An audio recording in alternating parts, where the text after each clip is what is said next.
Hi everyone, and welcome to this short video.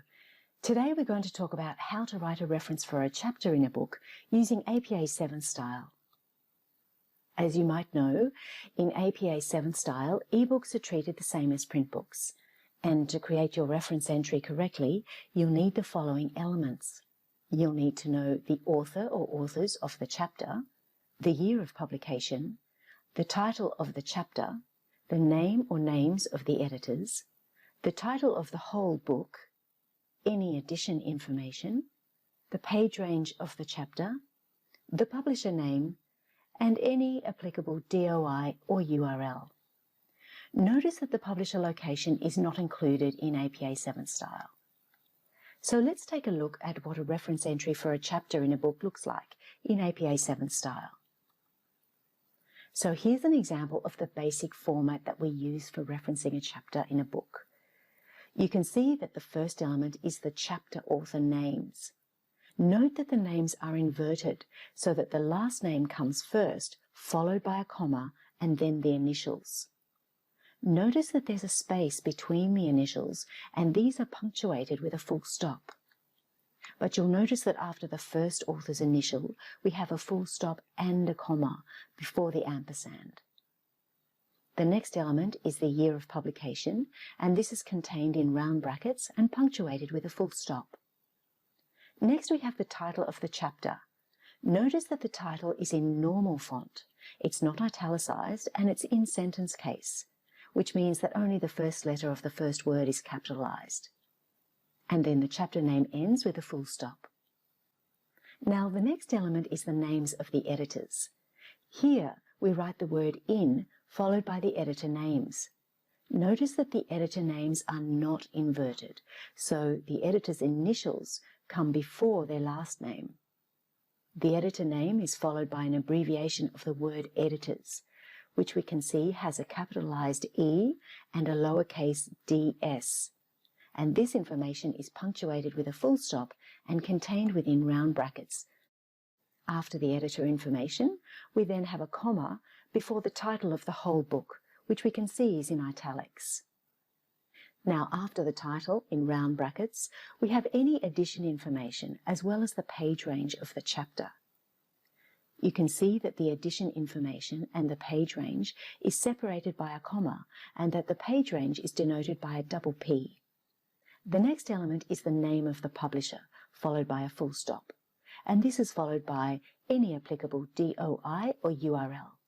Note that we don't put a full stop after the DOI or URL. Now let's see how this format fits with a real example.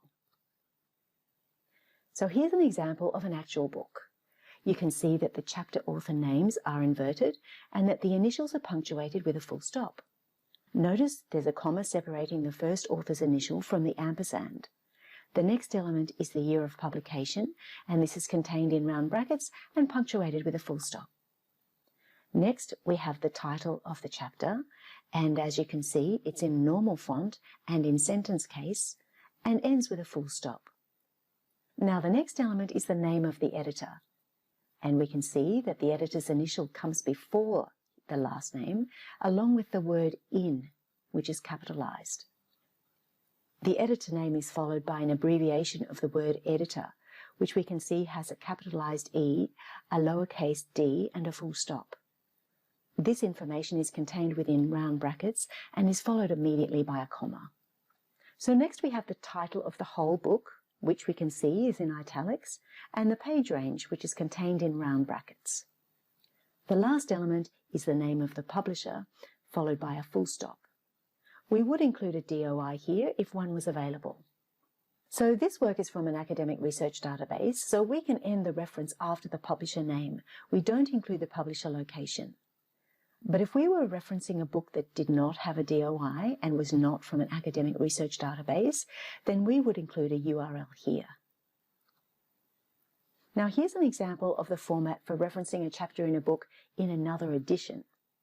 So you'll see that the elements of the reference follow the same pattern as our previous example.